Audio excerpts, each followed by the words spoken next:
आज 9 नवंबर 2025 पर हम आज एक बार फिर बात करेंगे बिहार चुनाव और उत्तर प्रदेश सरकार के मुखिया योगी आदित्यनाथ की लोकप्रियता के बारे में।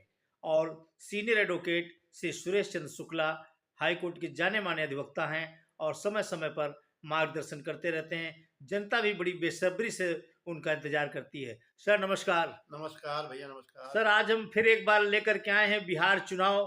क्या ये जो बिहार में चुनाव चल रही है धमा चौकड़ी बहुत तेज है इस समय, क्या यादव बिरादरी का वोट तेजस्वी को मिलेगा या मतलब तेज प्रताप यादव उसका वोट काट ले जाएंगे या फिर भाजपा में भी वो थोड़ा बहुत आ सकता है? देखिए, जो चुनाव है, मतदान है, ये लोकतंत्र का बहुत बड़ा पर्व है। इसको ईमानदारी से आदमी को सब कुछ सोच समझ के भविष्य के बारे में करना चाहिए। और लोग करते भी ऐसा नहीं, लोग करते भी बहुत अपना भविष्य, उज्जवल भविष्य देख के कहाँ किसका भविष्य सुरक्षित है उसी हिसाब से आदमी वोटिंग करता है। जहां तक रह गई बिहार की बात, अब बिहार में धमा चौकड़ी मची हुई जबरदस्त, इसमें कोई दो राय नहीं। भाई एक तरफ नीतीश बाबू हैं, दूसरी तरफ भाजपा, एक गठबंधन बना हुआ है, दूसरी तरफ महागठबंधन है, दूसरी महागठबंधन है, दूसरी तरफ आरजेडी है, और क्या नाम, और कांग्रेस। हाँ कांग्रेस है, अन्य पार्टियां जो भी है लगी हुई हैं। एक तरफ जनस्वराज पार्टी है उनकी, प्रशांत किशोर वाली। जी जी। होना चाहिए पार्टियां जितनी अच्छी, जितना कंपटीशन होगा उतनी अच्छा होगा, ये तो बड़ी अच्छी बात, जनता के लिए बड़ी अच्छी बात है। लेकिन वोट का जो है, इस बार का गणना जो वोट की चल रही है जी, वोट कहाँ किया जाएगा, अब तक कुछ वोट हमको लगता है इधर उधर जाएगा।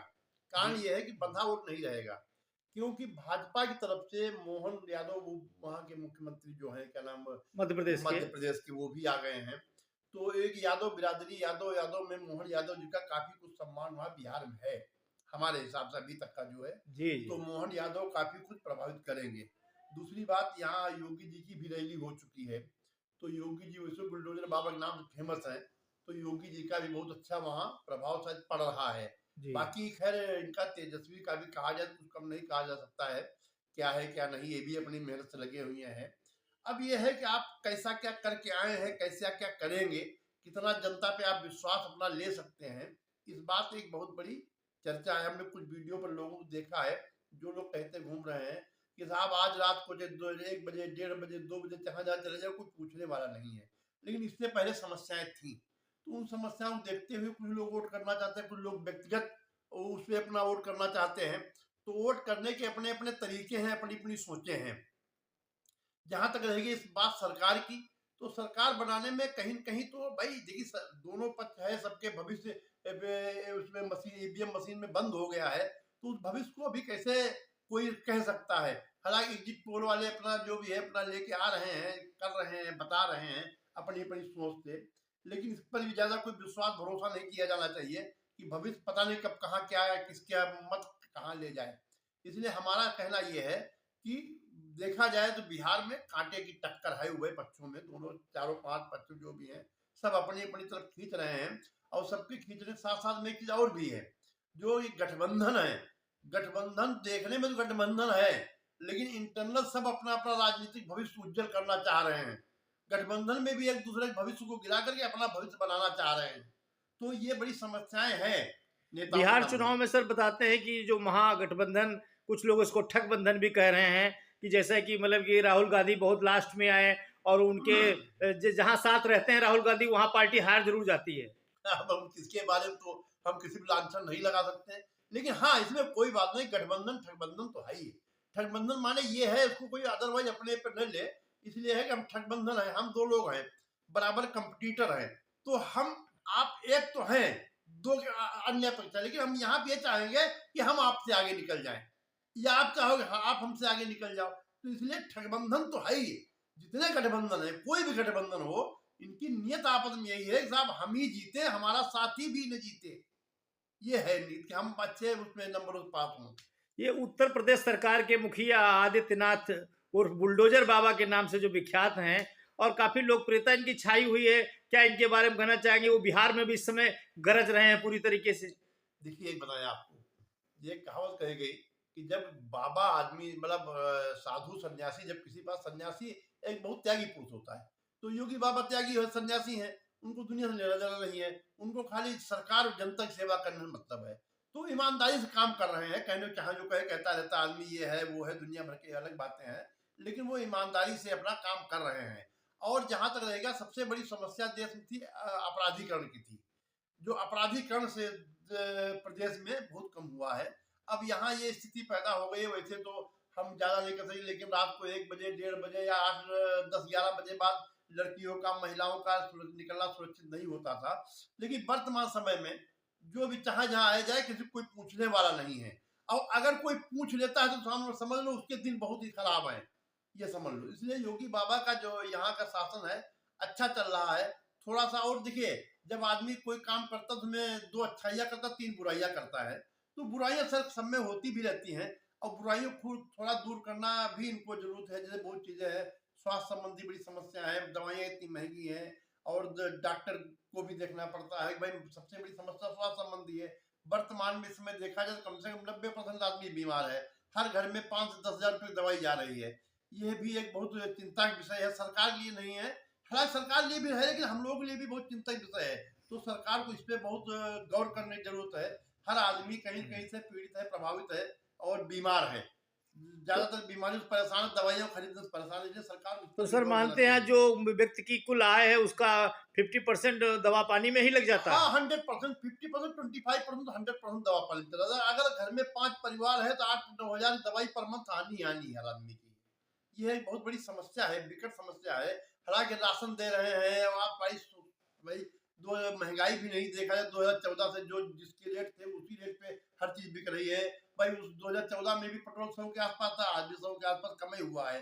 डीजल उस समय भी उसी आसपास है। गैस सिलेंडर उस समय उसी था, उसी समय का उसी हिसाब से है। कोई महंगाई नहीं। कहने कुछ लोग विपक्षी लोग आरोप लगाते हैं महंगाई महंगाई, ठीक है इतने में, लेकिन दवाई जो है, मेन समस्या दवाई एडिशनल खर्चा है आदमी का। ये तो आवश्यक खर्चा इसी के लिए आदमी कमाता है, दवाई के लिए कमाता नहीं है। दवाई तो उसको भविष्य जो बचत है उसमें से इस्तेमाल करना पड़ता है। तो ये है एक बहुत बड़ी समस्या है इसके बारे में, कि हमारे भारत देश का वासी जो यूपी का है या कहीं का भाई है, वो स्वस्थ रहे। सबसे बड़ी स्वच्छता बहुत जरूरी, स्वस्थ रहना बहुत जरूरी है। ये सारे उसके बाद ये में प्रधानमंत्री जी भी ने 4 ट्रेनों वंदे मातरम का काशी से शुभारंभ किया है, और देश में भी कई परियोजनाएं ऐसी लागू हैं। यहाँ को देखते हुए ट्रंप भी अगले महीने भारत आने को तैयार हैं। क्या क्या वाकई भारत सरकार की नीतियां स्पष्ट है? देखिए ऐसा है ना, जब आपका भविष्य उज्जवल होता है तो हर आदमी आपसे हाथ मिलाना चाहता है। वर्तमान में देखा जाए भारत के भाग्य से, या जैसे भी है, भारत का भाग्य जो है वर्तमान में समय भारत का बहुत अच्छा चल रहा है। ऊपर वाले के आशीर्वाद से भारत का भविष्य उज्जवल है। इसलिए हर व्यक्ति भारत से हाथ मिलाना चाहता है। नरेंद्र मोदी जैसा प्रधानमंत्री है, जो किसी डरता नहीं, किसी को आंख दिखाता नहीं, लेकिन किसी से आंख चुराता नहीं। आंख अगर कोई मिलाएगा तो आंख निकालने की ताकत रखता हो। तो इसलिए इस भय से या इससे उससे हर आदमी भारत से हाथ मिलाना चाहता है। अमेरिका के ट्रंप जो है, या रूस के पुतिन, तो हमारे रूस से बहुत पुरानी दोस्ती है, ईमानदारी दोस्ती है। रूस से हमारी, इजराइल से हमारी ईमानदारी दोस्ती है, कोई हमारे में बेईमानी नहीं है। लेकिन अमेरिका से बेईमानी, दिल में अमेरिका चोर रहता है। अमेरिका एक कमर्शियल देश है, वो खाली अपने स्वार्थ देखता है, बाकी कुछ नहीं देखता है। लेकिन फिर भी मजबूरी में उसको हाथ मिलाना पड़ रहा भारत से।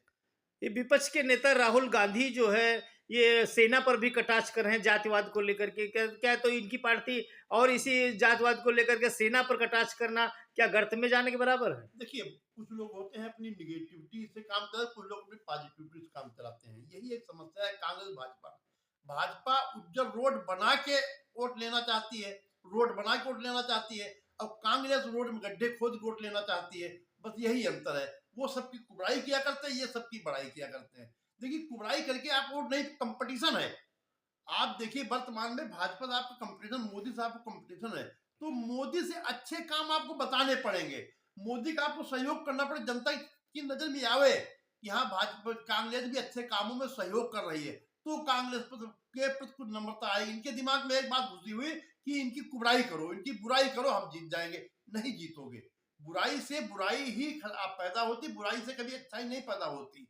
अच्छाई से तो अच्छाई पैदा होती, बुराई से कभी अच्छाई नहीं पैदा होती।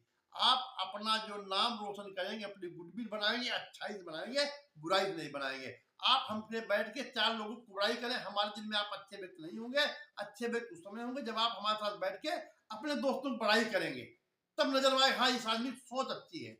तो सोच अच्छी रखनी चाहिए। सोच अच्छी जब रखेंगे तभी इस कंपटीशन से जीत पाएंगे, वरना इस कंपटीशन से जीत नहीं पाएंगे। आप देख रहे थे श्री सुरेश चंद्र शुक्ला जी ने बड़ी बेबाकी से सभी प्रश्नों का उत्तर दिया और उन्होंने बताया किस तरीके का बिहार चुनाव कैसी गति ले रही है, और योगी के बारे में भी बताया और राहुल गांधी जी के बारे में भी बताया कि अगर वो अपने में सुधार करते हैं तो निश्चित वो भी बड़े नेता बन सकते हैं। राष्ट्रीय नवल टाइम्स की विशेष रिपोर्ट लखनऊ से। सर बहुत बहुत धन्यवाद। नमस्कार।